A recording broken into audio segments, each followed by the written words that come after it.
Welcome to the March edition. We're actually in the Rockies in Canada and it's minus 30 degrees, so spring and summer hasn't really occurred in this part of the world. What are we going to do this month? We're going to show you some ideas from the UK, from a farmer's market, the award-winning Darts Farm. We're going to look at Alberta in the prairies at the conference they held and how they did a tasting festival. Plus there's ideas from other parts of Canada. And we're also going into China to look at some different techniques of retailing. So enjoy this month's edition of Retail World.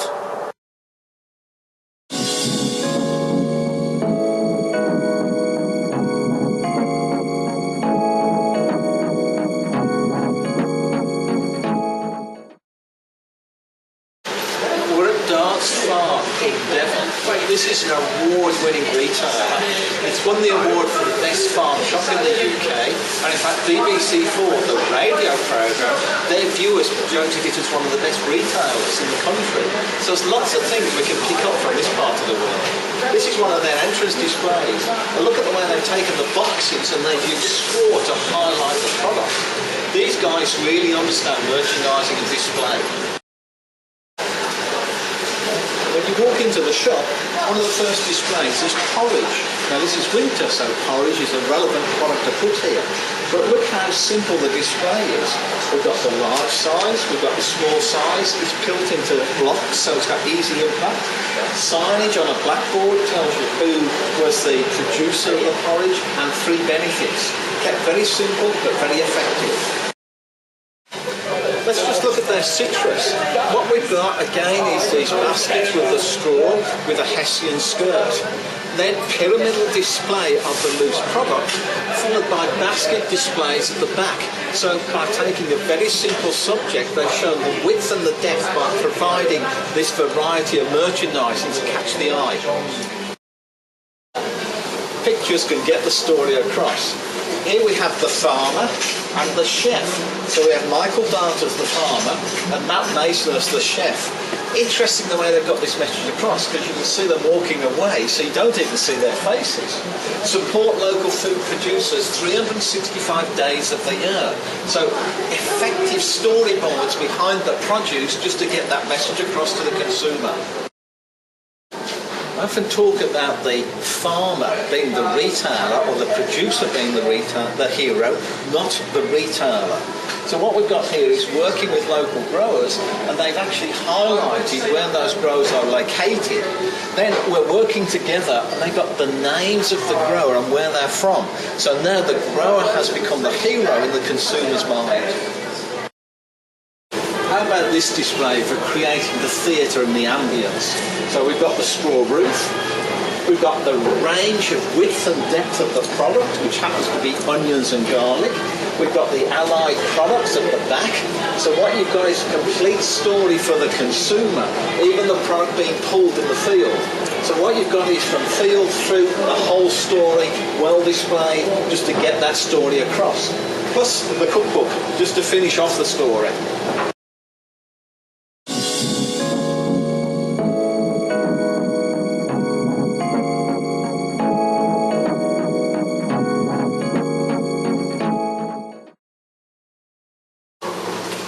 Happy Plant in Scotland, which is a lifestyle gift and garden centre.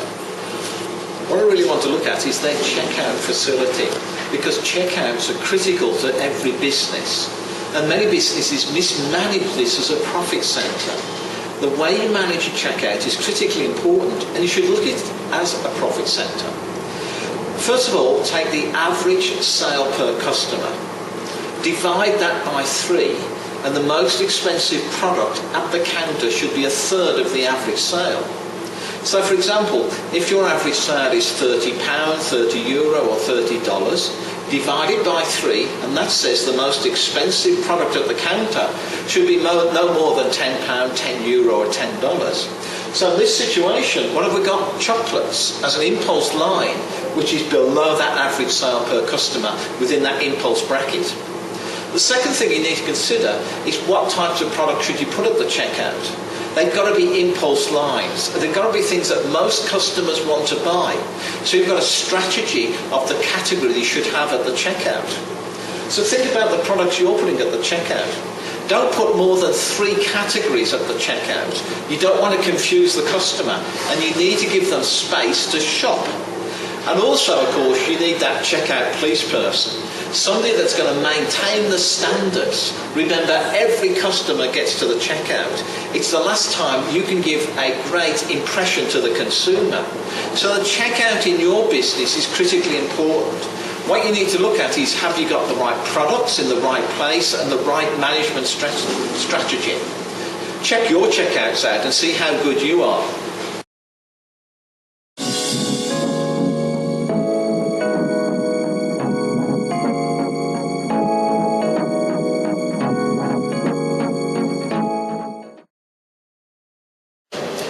Merchandising is about creating a perceived value for the consumer, and you can use colour very effectively when you're merchandising. If you want to create a product and create more value in it as perceived by the consumer, then you colour block. So what we've got with this clothing is a colour block situation, where all the pinks are put together, all the blacks are put together, so the perceived value is higher. If we'd mixed the colours, so we'd gone black, green, red, blue, etc., we could have kept the same product at the same price, but the perceived value would be cheaper. So you're creating this image in front of the consumer.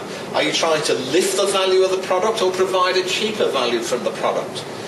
Remember, colour can get that message across for you. So look at your colour theming and think of how you can create the right image as far as your consumers are concerned in your marketplace.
When you think of China, one of the things you think of is food. A lot of food is brought through markets, not farmers' markets as we know them in the Western world, but a market in the high street.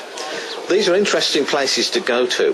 One thing you notice about China is that the food, the taste is wonderful. This is a place to really taste food. So you've got this almost French style of preparation, very elaborate preparation of food, and it tastes wonderful. There is one message though: don't ask what it is, because you'll come across the fact that everything is used from the plant and the animal in preparation of food. Dried fruits are one of the growth areas, and historically the Chinese have always dried food. And I think one thing we can learn from this part of the world is that dried food is part of the future. As we go into more seasonal foods, we need to learn and understand how to dry the foods as we did in the past. A lot of food is prepared on site, so you get this whole experience when you go to the market. And of course, this is the land of tea. The country is famous for tea, and tea farming has now been brought into a tourist experience from that point of view. So part of the experience of going to China is actually tasting the food and understanding the foods of this part of the world. Remember, it tastes wonderful. Don't always ask what that food is. Retailing in China has various elements. There's that, as you'd expect, very traditional style of retailing. At the same time, there is that very modern box store type of retailing. But this is the land of the motor car, but historically the land of the bicycle. And it's still good to see the bicycle is a major means of transport in many parts of the areas that you travel to. This is happening in other parts of the world, that the bicycle is becoming a new means of transport. That also means it's a marketing opportunity.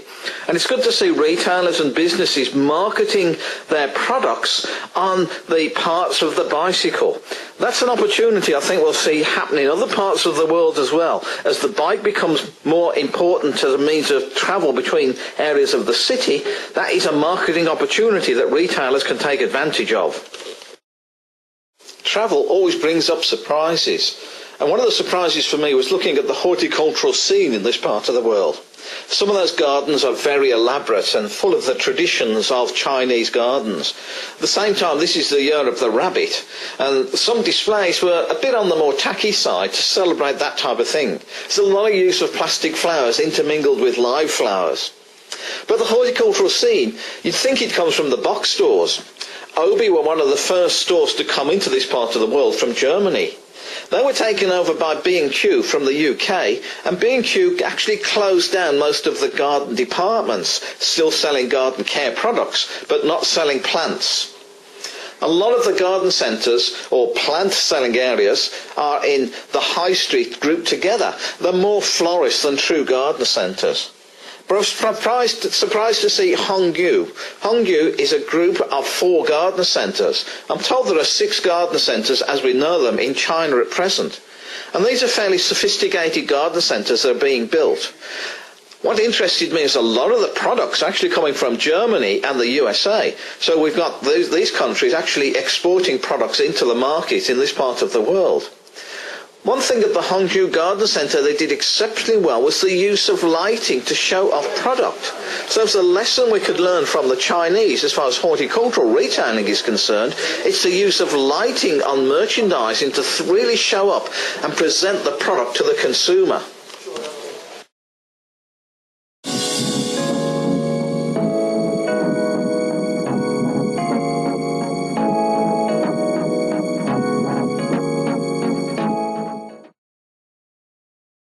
Well, I hope you've enjoyed the March edition. During March, we've shown you ideas from Scotland, Canada, and now China. Next month, we're going to another part of the world. We'll be looking at some retail ideas in Turkey, where I'm speaking at one of the major Turkish conferences. So I hope you've enjoyed the March edition. Look forward to talking to you again soon.